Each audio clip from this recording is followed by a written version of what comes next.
రాసినటువంటి మనము 11వ వచనం వరకు చూసాం. ఈరోజు 12 నుంచి చూద్దాం, పరిశీలిద్దాం. దేవుని మాటల్ని జాగ్రత్తగా ఆలోచించండి. 8వ అధ్యాయము 12వ వచనం. కాబట్టి నా సహోదరులారా, చూడండి ఆయన మాట్లాడుతున్నాడు. ఏమంటున్నాడు? సంఘంలో ఉన్న వారిని ఏమంటున్నాడు? సహోదరులారా. ఈ మాట సహోదరులారా మాట, సహోదరులారా అంటే మగవారిని సహోదరులారా అంటారు. సహోదరులారా, స్త్రీలను సహోదరీమణులు, సహోదరి. వీళ్ళు సహోదరులు అంటే పురుషులకు ఈ మాటలు చెప్తున్నాడు. మగవారికి ఏమని? కాబట్టి సహోదరులారా, శరీరానుసారముగా ప్రవర్తించుటకు మనము శరీరములకు రుణస్థులము కాము. అది వినని జాగ్రత్తగా ఈరోజు మాట్లాడి ఈ మాటలను పరిశీలించాలి. సహోదరులారా అంటే అది వాళ్ళకే మాట్లాడని సోదరి మనం అనుకోవడానికి లేదు, అందరూ ఆలోచించాలి. కాబట్టి సహోదరులారా, శరీరానుసారముగా ప్రవర్తించుటకు మనము శరీరములకు రుణస్థులము కాము. అంటే ఈ శరీరం చెప్పినట్టుగా ప్రతి వ్యక్తికి శరీరం ఉంది కాబట్టి ఈ శరీరం చెప్పినట్టుగా, శరీరం మనల్ని నడిపించినట్టుగా శరీరం నడిపించుద్దా అని అంటే శరీరము మనం ఏమి నడిపించదు. కానీ ఈ లోకంలో ఉన్నటువంటి సాతానుడు ఈ శరీరానుసారమైనటువంటి ఆలోచన వైపుగా తీసుకెళ్తారు. ఎందుకని? శరీరాశ, నేత్రాశ, జీవపడంబు అది పరలోకంలో ఉన్నటువంటి దేవుడి నుండి వచ్చినవి కాదు. దేవుడికి వచ్చినవి కాదు, అవి సాతానుడు నుండి పుట్టినవి. ఏమేంటి అంటే అవి ఒకటి చెప్పండి. శరీరాశ, నేత్రాశ, జీవపడం. ఈ మూడు కూడా చాలా ప్రమాదకరమైనవి. అందుకని శరీరానుసారముగా మనము ప్రవర్తించడానికి మనం శరీరమునకు రుణస్థులము కాదు కదా. రుణం అంటే ఏంటి? ఇది కూడా మీకు ఒక మాటలో చెప్తారు. ఒక తల్లిదండ్రులు ఉన్నారు, వాళ్ళని చివరిదాకా చూడాలి అనేటువంటిది ఉంటుంది. కారణం ఏంటి? కారణం ఏంటంటే చివరిదాకా ఎందుకు చూడాలి? వాళ్ళు ఆ బిడ్డలకు లైఫ్ ఇచ్చి వాళ్ళని పెంచి వాళ్ళకి వివాహం చేసి వాళ్ళు బాధ్యతగా పెద్దవాళ్ళు వాళ్ళకు ఒక జీవితాన్ని ఇచ్చారు కాబట్టి వాళ్ళ జీవనం వస్తుంది. సో కాబట్టి అలాగే ఈ శరీరము మనము జీవించుటకు దేవుడిచ్చింది. కాబట్టి ఈ శరీరము చెప్పినట్టుగా మనం బ్రతకాల్సిన అవసరం లేదు. శరీరాశ ఏం చేస్తుంది? చాలా నష్టాలను తీసుకుంటాం. ఆత్మానుసారమైన జీవితం మనల్ని నెమ్మదిగా ఆశీర్వాదం చేస్తుంది. శరీరం తీసుకెళ్ళినంత స్పీడ్గా ఆత్మ సంబంధంగా ఉండదు. ఆత్మ సంబంధమైన జీవితం స్లోగాను, స్టాండర్డ్గాను, బలమైన ఆశీర్వాదంగా ఉంటుంది. ఆత్మ సంబంధం శరీరానుసారమైన ఏంటంటే స్పీడ్గా వస్తుంది, స్పీడ్గా పతన వ్యవస్థకి తీసుకుంటుంది. ఇవన్నీ మేము చాలా ఉదాహరణలో చెప్పలేదు. ఒక విషయాన్ని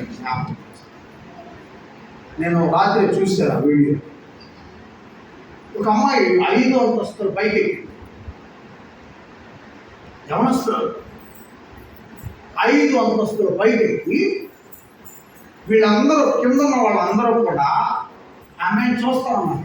5 అంతస్తుల పైకి ఎక్కిందంటే ఆ 5 అంతస్తులు చూడటానికి కాదు, చుట్టుపక్కల ఆ ప్రకృతి అందాలు చూడటానికి కాదు ఆ పైకి ఎక్కింది. నేను ఫస్ట్ అలాగే అనుకున్నాను, పైకి ఎక్కితే వాళ్ళ పై అందాలు చూడటానికి ఎక్కింది కావాలనుకున్నాను ఆ వార్త. ఆ తర్వాత ఇంకా చదువుతూ ఉంటే ఈ వీడియో ఆన్ చేశారు. వీడియో ఆన్ చేస్తే ఆ కింద ఉన్న వాళ్ళందరూ కూడా ఆ అమ్మాయి కేకలు వేస్తున్నారు. అమ్మా దూకబాకమ్మా, అమ్మా అందులో పోలీసు వస్తున్నాడు, అమ్మ నీకు వెనక మారని. ఈ కింద ఉన్న వాళ్ళందరూ కూడా పెద్దగా అరుస్తున్నారు. ఆ అమ్మాయి అరుస్తున్న వాళ్ళకి దూకేసి 5 అంతస్తుల నుంచి కింద పడిపోయింది. ఒకేసారి ఆమె జీవితాన్ని కోల్పోయింది. ఇప్పుడు ఆత్మానుసారంగా వెళ్ళిందా, శరీరానుసారంగా వెళ్ళిందా? ఒకవేళ ఇక్కడ సమాజంలో ఉన్న మనుషులు శరీరానుసారంగా దూకి చనిపోయే పరిస్థితి లేకపోయినప్పటికీ కూడా శరీరం చెప్పినట్టుగా విని అనేక విధానాలైనటువంటి బానిసలుగా మిగిలిపోయారు. చూడండి, ఆ అమ్మాయి ఎలాగైతే ఆ శరీరం చెప్పినట్టుగా వ్యక్తి శరీరానుసారంగా తన ప్రాణాన్ని ఇవ్వని రుణస్తులు తల్లిదండ్రులకు నువ్వు ఎప్పుడు రుణస్తురాలు ప్రభుత్వం ఇక రుణస్తురాలుగా బతికేది ఏముంది?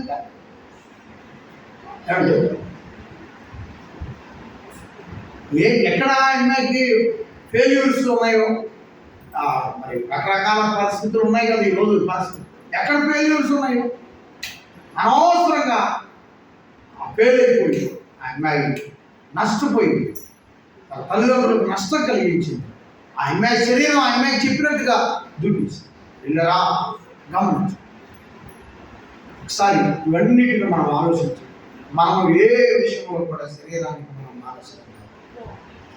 కాకపోతే ఈ శరీరం చెప్పినట్టుగా మనం పరచాల్సిన అవసరం లేదు. కాబట్టి ప్రియులారా, మీరు ఆలోచించిన అందరూ కూడా తప్పకుండా ఈ మాటల్ని పౌలు గారు చెప్పిన ఈ అద్భుతమైనటువంటి ప్రసంగాన్ని ప్రతి ఒక్క హృదయం కూడా ఆలోచించాలి. 11 వచ్చిన మీరు శరీరానుసారముగా ప్రవర్తించిన యెడల సావవలసిన వారు ఇందురు, కానీ ఆత్మచేత శారీరక క్రియలను చంపివేసిన యెడల అది ఆత్మచేత ఏం చేయాలంట? శరీర సంబంధమైనటువంటి క్రియలను ఏం చేయాలంట? అమ్మాయి ఎందుకు దొరికింది? 5 అంతస్తుల పైకి ఎందుకు దొరికింది అంటే ఆ అమ్మాయికి ఆత్మ సంబంధమైన బలం ఉంటే శరీర సంబంధమైన చావాలని దోకాలన్న కోరిక ఏమైపోతుంది? కోరికనే చంపేస్తాయి. అమ్మాయి చనిపోవటం కాదు, ఆ పుట్టిన ఆశనే దగ్గరకు రానియకుండా చేస్తుంది. ఆ ఆలోచన దగ్గరకు రానియకుండా స్టాండర్డ్గా నిలబడగలుగుతుంది. ఈ జీవితం దేవుడిచ్చింది. కానీ అమ్మాయికి కాబట్టి మనము బలపరుచుకోవటం అనేది చాలా అవసరం. తెలియని అమాయక ప్రజలు ఉన్నారు. అలాంటి వారితో కొంత ఫోన్ సంభాషణ ద్వారా మాట్లాడి వాళ్ళని దైవికంగా నీలో ఆత్మ సంబంధమైన బలం ఉంది కాబట్టి నువ్వు బలపరచాలి, నువ్వు ధైర్యపరచాలి. అదే చాలా మంచి ఆలోచన.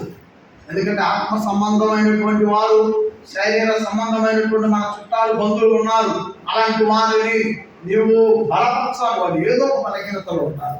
అలాంటి వారిని తప్పకుండా ఎందుకంటే ఆత్మ శరీర క్రియలను చంపివేసే శక్తి కలిగి ఉంటారు. శరీరాన్ని కాదు, శరీర క్రియలను చంపివేసింది ఆత్మకున్న బలం. అలాంటి 14 వచ్చిన దేవుని ఆత్మ చేత ఎవరు నిర్మించబడుతురో వారందరూ దేవుని కుమారులైదురు. ఏమండి, దేవుని ఆత్మ చేత ఎంతమంది నడిపించబడటానికి ఇష్టపడతారో వాళ్ళంతా దేవుని కుమారులు. దేవుని కుమారులు దేవుని ఆత్మ చేత మనం నడిపించబడటానికి ఇష్టపడాలి. దేవుని చేత మనం నడిపించబడితే మన ప్రతి అడుగు, ప్రతి మాట దేవుడు చెప్పినట్టుగా మనము వేయడానికి ఇష్టపడితే దేవునికి కుమారులు అయి ఉంటాం, దేవుని పిల్లలు పిలవబడతాం. అంటే అలాగే 15 వచ్చిన ఎలాగనగా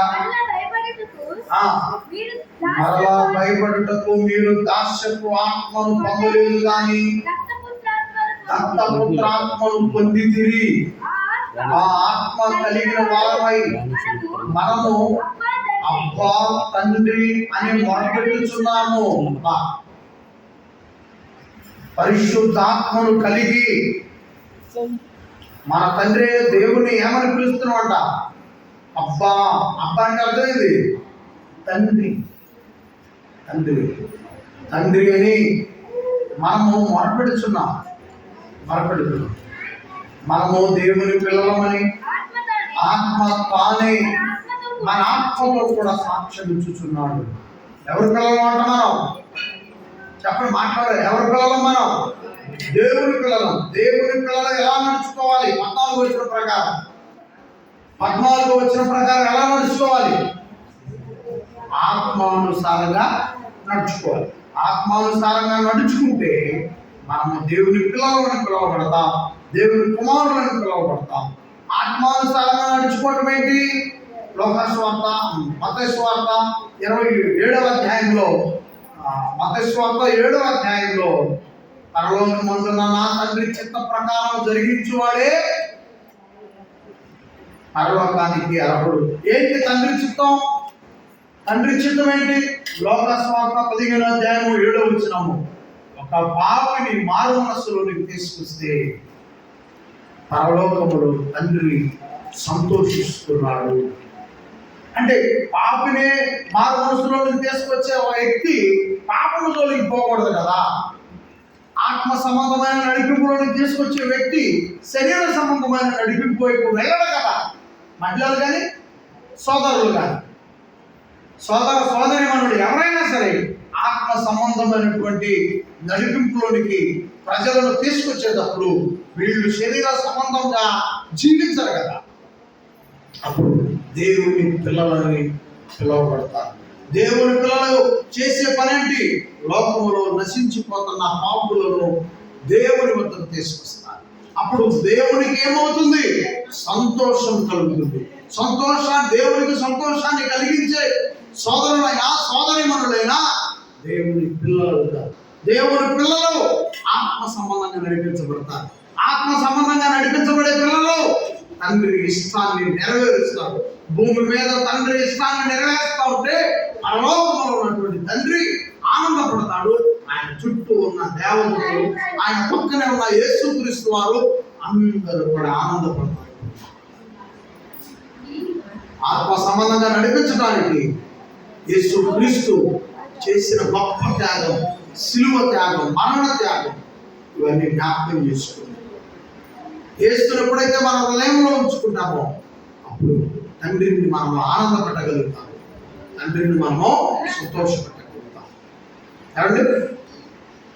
16వ వచనం, మనము దేవుని పిల్లలమని ఆత్మ తానే మన ఆత్మతో కూడా సాక్షి ఉంచుచున్నాడు. 17వ వచనం, మనము పిల్లలమైతే వారసులము, అనగా దేవుని వారసులము. ఎందుకండి దేవుని వారసులం, దేవుని వారసులం. చాలా మంచి పాట ఉండేది చిన్నప్పుడు. మనము దేవుని వారసులం, మనము దేవుని పిల్లలం, దేవునికి వారసులం అని మనం ఏమనుకుంటామంటే ఈ లోక సంబంధమైనటువంటి వారసులు కావాలి, ఈ లోక సంబంధమైనటువంటి వారసులు మనకు అవసరం. మంచిదే, పుట్టాలి, వాడు పుడితే మంచిదే, పుట్టకపోయినా కూడా నువ్వు సమానంగానే ఉంటావు. పుట్టకపోయినా కూడా నువ్వు సమానంగానే ఉంటావు. కాబట్టి తల్లిదండ్రులకు సంబంధించిన ఆస్తి శంష అయినా అందరికీ చెందాల్సిందే. అవును, అంటే మరి మేము దగ్గర చూసుకుంటున్నాం కానీ ఒకవేళ అంటే అవును, గవర్నమెంట్ 4,000 రూపాయలు పెన్షన్ ఇస్తుంది కదా, చూసుకుంటున్న మనిషికి ఆ పెన్షన్ సరిపోద్దిగా. చాలా ఉదాహరణ, అమ్మ నేను చూసుకుంటాను అనుకోండి, ఆమె ఏదో బాగోగా నేను నా దగ్గర ఉన్నాను అనుకోండి, మా అమ్మ గవర్నమెంట్ 4,000 ఇస్తుంది కదా, ఆ 4,000 కావాలి, మా అమ్మ తరఫున ఉన్నాయని నాకే కావాలంటే ఎట్లా కుదరదు కదా. అది అందరికీ సరిపోవాలి. ఏదో ప్రేమగా దగ్గర చూసినందుకు దాన్ని నలుగురు కలిసి అమ్మ ఈ పొలంలో కష్టపడ్డావు కాబట్టి నలుగురు కలిసి ఏదైనా 4 పదులు 40,000 ఇచ్చారు అనుకు తీసుకో, అంతే కదా. మనము ఈ లోక సంబంధం వారసుల గురించి, పరలోక సంబంధం వారసత్వం వచ్చేది గురించి మాట్లాడుతున్నాం. ఇంక వేరే ఉద్దేశం నాకేం సంబంధం లేదు. కాబట్టి ప్రియులారా, మనకు వారసులు కావాలి, ఈ భూమి మీద వారసులు కావాలి.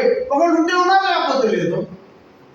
ఈ భూమి మీద వారసులు ఉంటే మంచిదే, ఒకళ్ళు లేకపోయినా పర్వాలేదు. ఎందుకంటే ఆడపిల్లలైనా మగపిల్లలైనా ఆత్మ సంబంధంగా యేసుక్రీస్తు కృపణ కలిగి జీవిస్తే వాళ్ళు ఎవరి వారసులంట?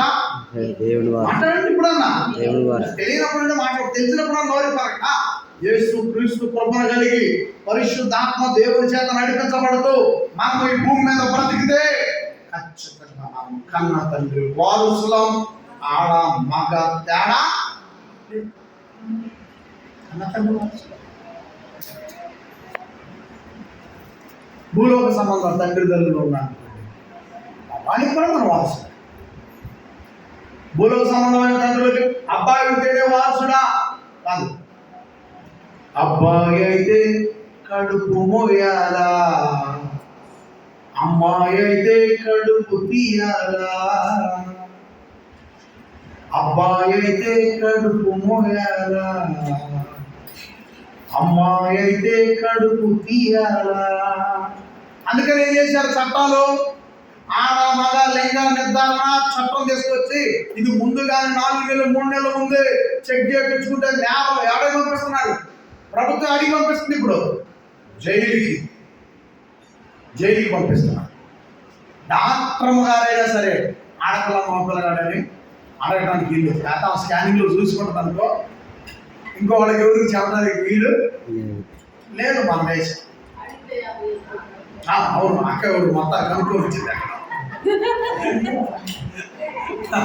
కాబట్టి అడిగితే ఆ వేలు తప్పట్టు. అవును అవును అవును. సో కాబట్టి అందరూ కూడా ఆలోచించి నాయగారు వస్తున్నారు కుర్జీ ఏమో. కాబట్టి ప్రియమైన వాళ్ళ మనం అందరం కూడా ఆలోచించి అర్థం చేసుకుని దేవుని యొక్క అడుగుజాడల్లో నడవడానికి మనము ఇష్టపడాలి. అలాగే ఈ భూమి మీద దేవుని పిల్లలుగా ఉన్నాం, దేవునికి వారసులుగా ఉన్నాం. కాబట్టి ఇంకొక వాస్తవం ఏంటంటే, ఇప్పుడు ఆయన గారు ఎంతో మందికి ఆడపిల్లలు మగపిల్లలు ఇద్దరు ఉన్నారు అనుకోండి, సమానంగా ఆస్తి పంచిపెట్టిస్తా ఉన్నారు కోర్టులో. ఆడపిల్ల 4 ఎకరాల పొలం ఉంటే అబ్బాయికి 2 ఎకరాలు, అమ్మాయికి 2 ఎకరాలు పంచాల్సిందే, చట్టాలు ఉన్నాయి అని ఎంతో మందికి. కొడుకున్నా సరే 4 ఎకరాలు కొడుకే ఇస్తారు కదా, అది కాదు అమ్మాయికి కూడా 2 ఎకరాలు ఇవ్వాల్సిందేనని కోర్టులో ఆడపిల్లల తరఫున వాదించి ఎంతో మందికి సహాయం చేస్తూ ఉన్నారు. మరి కొడుకు అయితే మరి 4 ఎకరాలు ఆయనకే పోవాలి, మరి కూతురు కూడా 2 ఎకరాలు ఇప్పిస్తున్నారు చట్ట ప్రకారం. అంటే ఈ లోక సంబంధంగా మనము ఈ లోక సంబంధమైన తల్లిదండ్రులకు మనము ఆడపిల్లలైన మగపిల్లలైన వారసులం. అలాగే బైబిల్ ప్రకారంగా ఆత్మ సంబంధమైన జీవితంలో మగపిల్లలుగా మనం భూమి మీద ఉన్న, ఆడపిల్లలుగా మనం భూమి మీద ఉన్న కన్న తండ్రికి మనము వారసులం. ఆత్మ సంబంధమైన వారసులం. కాబట్టి కన్న తండ్రి పని ఈ భూమి మీద ఖచ్చితంగా చేయాల్సినటువంటి వారు. 17 వచనం 17 మనము పిల్లలమైతే వారసులము, అనగా దేవుని వారసులము, క్రీస్తుతో కూడా మహిమ పొందుటకు ఆయనతో శ్రమపడిన యెడల క్రీస్తుతోడి వారసులం. యేసుక్రీస్తు ఎలాగా కన్న తండ్రి వారసుడు, మనం కూడా ఖచ్చితంగా యేసు క్రీస్తు ఎలాగైతే వారసుడు అయ్యాడో భూమి మీద మనకు కూడా అదే హక్కు, అదే ఆశీర్వాదం కల్పిస్తున్నాడు.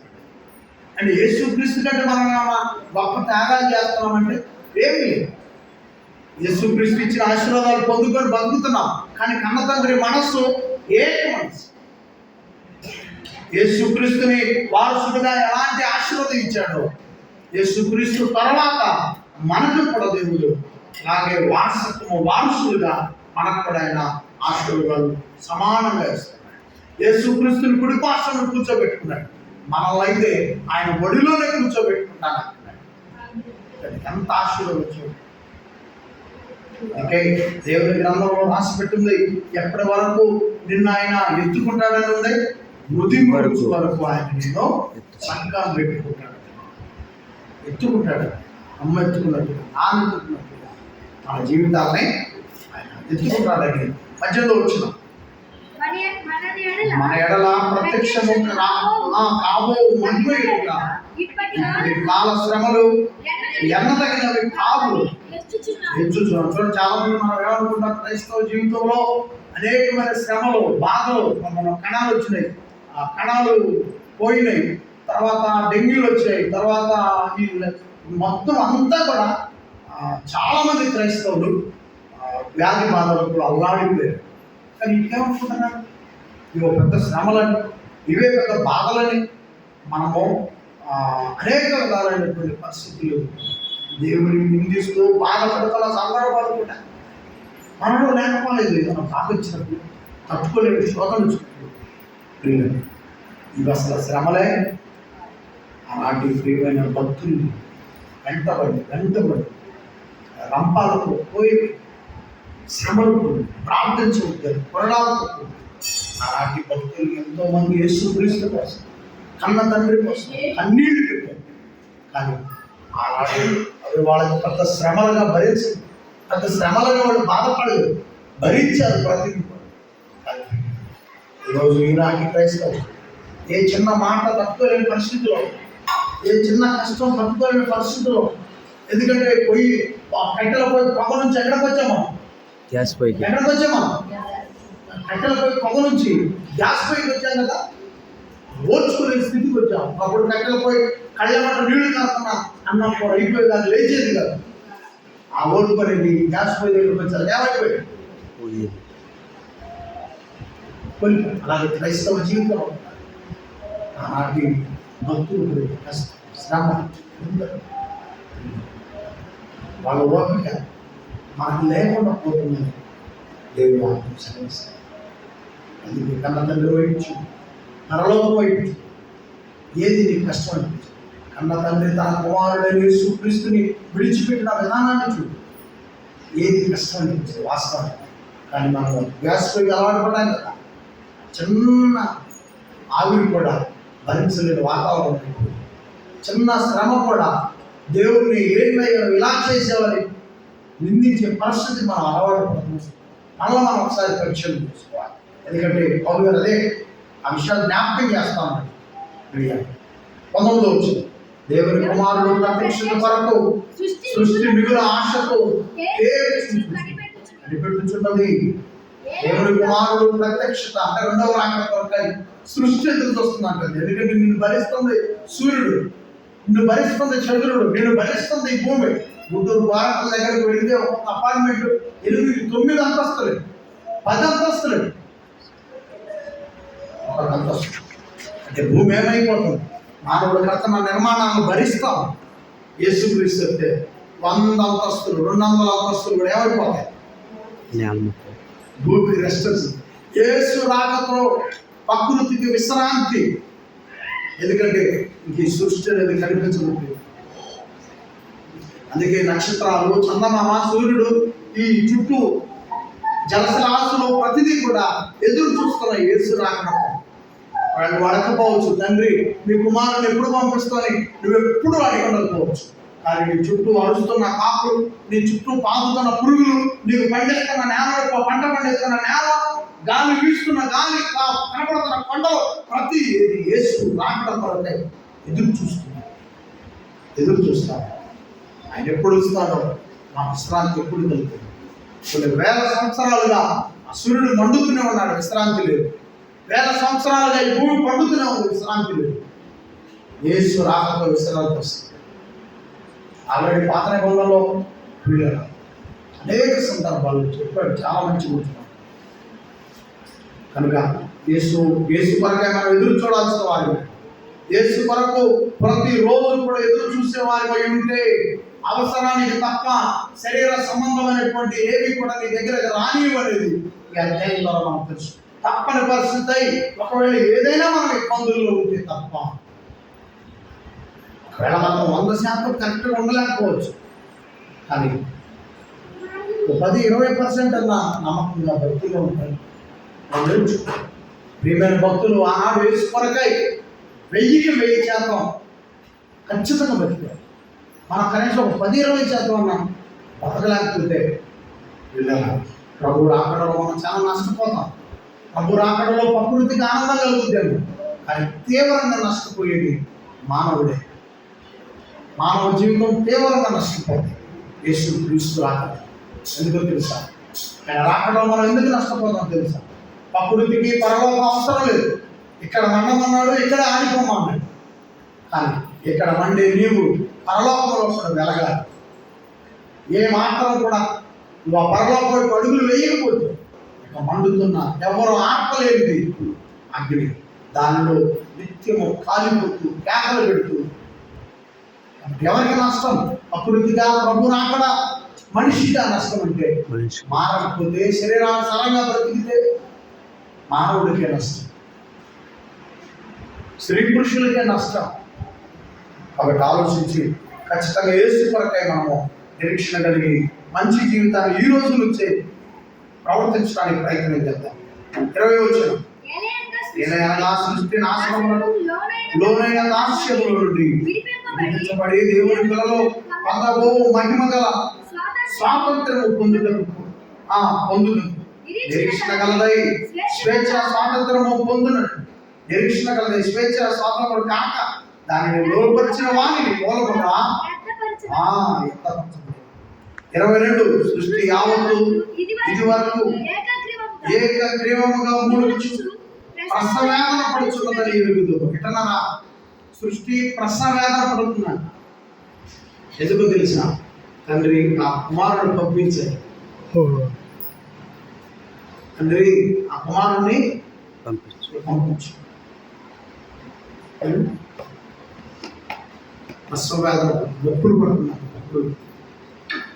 ఎందుకు ఈ ప్రకృతి నొప్పులు పడుతుందంటే మానవాళి చేస్తున్న అనేకమైనటువంటి సృష్టి దగ్గర నుండి చూస్తారు.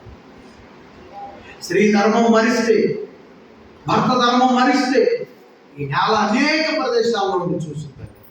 ప్రకృతి అనేక సందర్భాల్లో నుండి చూస్తుంది. ప్రసవేదన పడుతుంది. కుటుంబ ధర్మం మరవకూడదు, పిల్లల ధర్మం మరవకూడదు.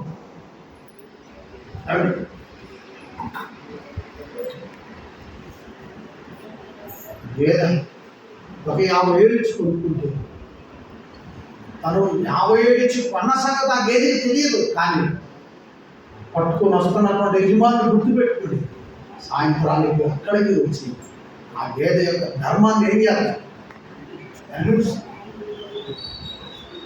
కావలసిన దాన్ని ఇవ్వగలిగిన పాలు ఆ యజమానునికి నమ్మకంగా ఇచ్చాడు. కుటుంబ ధర్మాన్ని భర్త విడవకూడదు, కుటుంబ ధర్మాన్ని భార్య విడవకూడదు, పిల్లల ధర్మాన్ని విడవకూడదు ఎవ్వరు. కానీ లోకం ఏమైపోయింది? నిజముగా ఉగ్ర సంస్థ, హమాస్ ఉగ్ర సంస్థ, పెద్ద పెద్ద బాంబులండి. 20-30 అంతస్తులు ఉన్న బిల్డింగ్లు కూడా గోడలైపోతున్నాయి ఆ బాంబులు పెట్టి. మీరు టీవీలు చూస్తారో లేదు, దేశం అల్లకల్లోలం అయిపోతుంది.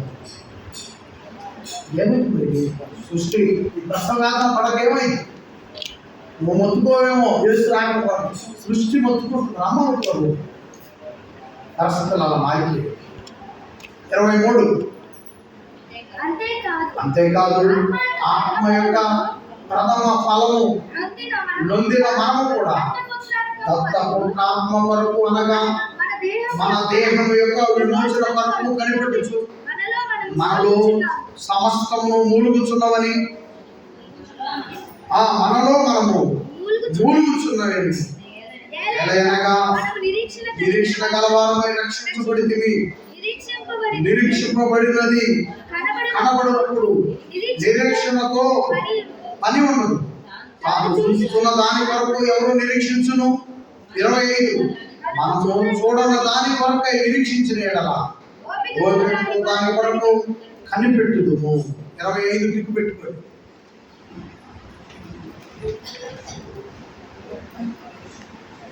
మనము ఎవరి కొరకు నిరీక్షిస్తున్నాం? మన నిరీక్షణ యావత్తు దేవుని. మన నిరీక్షణలో దేవుని చూపు ఉండాలి. మన నిరీక్షణ దేవుని కొరకై ఉండకపోతే మనము ఈ భూమి మీద పండిస్తున్న పంటలు, ఈ భూమి మీద మన బ్రతుకు తెరువు, మన జీవన శైలి చాలా బాగుందనుకుంటున్నాం ఇప్పటికీ. కానీ దేవుని కొరకై మనం ఖచ్చితంగా ఎదురు చూస్తే, ఎంతోమంది భక్తులు మనం ఒకసారి ఈ చరిత్ర పుటాల్లోకి వెళ్ళి తొంగి చూస్తే, యేసు కొరకై బ్రతికిన భక్తులు 200-100 సంవత్సరాల క్రితం బ్రతికిన భక్తులను మనం తొంగి చూస్తే ఈరోజు ఆ ఫలాలు ఎలా ఉన్నాయో తెలుసా? తన కుటుంబం జీవించడం కాదు, వేల కుటుంబాలు ఆ ఫలాలు తీసుకుంటూ బ్రతుకుతారు. వేల 100 సంవత్సరాలు, 150 సంవత్సరాలు పూర్వం క్రీస్తు కొరకై ఎదురు చూసి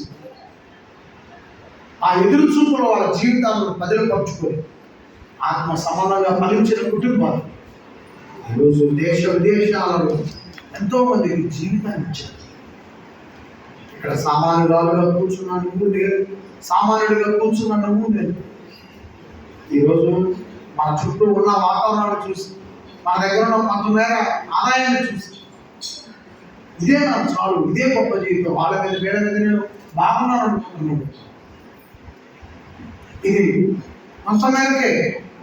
ఈ కుటుంబం తర్వాత ఈ కుటుంబం ద్వారా ఇంకొక కుటుంబానికి ఎప్పుడైతే బతుకులేరు అవకాశాలు కల్పించబడతాయో అప్పుడే నీవు నిజంగా ఆశీర్వదించబడినటువంటి కుటుంబాలుగా చిన్న ప్రార్థన చేసుకున్నాం. తల వంచండి.